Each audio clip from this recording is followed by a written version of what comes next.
I had a request for one of the homework questions for this unit, for the excise tax unit. And the request was to go through a homework problem. And so I made a little chart that has the demand function and the supply function. And I'll go ahead and walk through how to fill out everything. In order, let's see, first of all, the consumer surplus at equilibrium, that's everything right about where equilibrium is, and then above that, up to the quantity, and then below the demand curve, all this area right here, we compute by looking at the differences by using the triangle formula. And so we have, I'm going to write this in Excel, 320 minus 160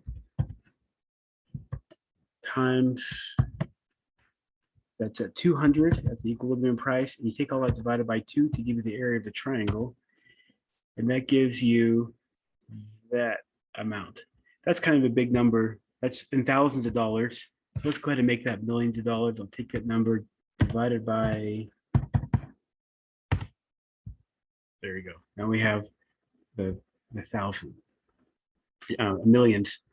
Producer surplus, you can find by everything below the market price, right here, up to the quantity, and then everything above the supply curve. So all of this triangle right here. And to compute that, we'll look at let's see, 160 minus 80 equals 160 minus 80. That's that's supposed to be minus.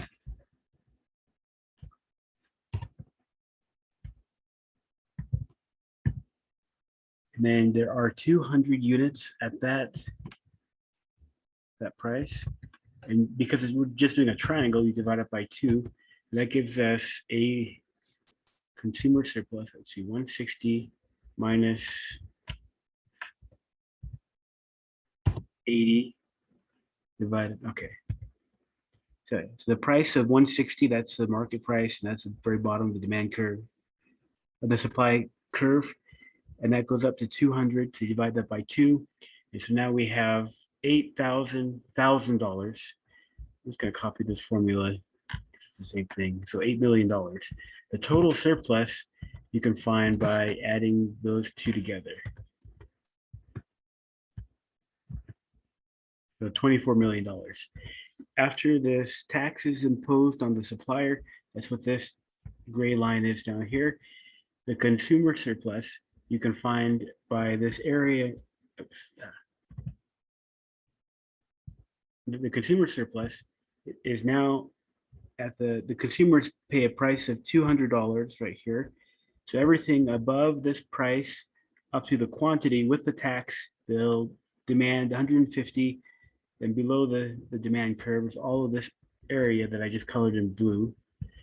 And I am going to take a little shortcut. I'm just going to copy this formula right here and paste it right here, because it's 160, 320 minus, instead of 160, I'll update this to 200, because that's the price that they are paying. And instead of 150 units or 200 units, it's 150. So now we have the new consumer surplus at $9,000. Divide that by 1,000, that will give you the units of millions, $9 million. Producer surplus, it's this triangle that's below. The producers are receiving $140, let's see, $140,000. And I will, so it's that little triangle below the new, let's see, the price that they pay, and above the supply curve. So we want to do the area of this triangle. And I will take a shortcut again. I mean, I'll just copy this formula right here. And then adjust it. So instead of 160, it's 140 now. 140 down to the bottom, which is 80. And then multiply that by 150 units. And that gives us $4,500,000. But I'm going to divide that by 1,000, so $4.5 billion. That's a producer surplus with the tax. How much of the tax burden is paid by the consumers? That is, you go from the price that the consumers pay, which is $200, minus the market price. That's the difference of what they would have paid without the tax. Then you multiply it by this quantity right here. That's a quantity that they're doing. So area of a square or a rectangle is the length times width. So that is equal to 200 minus 160 times 150. And that gives us $6 million. And the producer tax is 160 minus 140.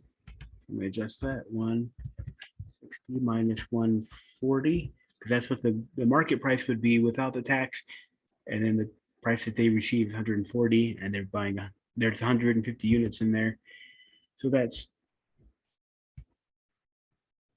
gives us the amount of tax that the producers are paying from this tax. The total tax is you add the two together, and that's $9 million. You could also find the total tax by taking 200 minus 140. Actually, I'm gonna take this amount, 200 minus 140, you multiply it by this. And everything in this rectangle right here is the tax, and that's $9 million. And the total surplus that we have is, if you add up the consumer surplus plus the producer surplus plus what the government's getting from taxes, and that gives you $22.5 million. I'm just going to copy this. The deadweight loss is the difference between the total surplus before the tax and the total surplus after the tax, which is $1.5 million. That's one way to solve it. The other way you can solve the deadweight loss is, let me show you on this thing, this triangle right here. Everything above the quantity that's purchased with the tax up to what the quantity is with the tax, and above the supply curve and below the demand curve, all this area right here, that's a deadweight loss. And we do that, we can figure that out by looking at the difference between that quantity times the difference between these two, plus the difference between that quantity, or that price and that price, and that quantity and that quantity. We're doing these two triangles. Let me clear this out. You do this triangle first, and then you add it to this triangle. And I will put in those values. So that is equals, we have 200 minus 160 times 200 minus 150. And because it's a triangle, divided by 2, that gives us the top triangle of the deadweight loss. And the bottom triangle is 160 minus 140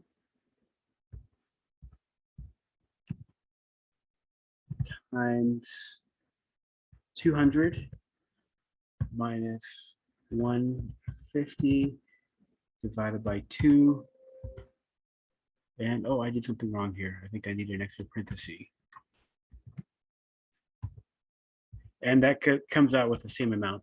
And really, though, if you do it both ways and they come out with the same amount, it might be a way to check your work. And that's how you solve this problem with the yachts and the millions of dollars.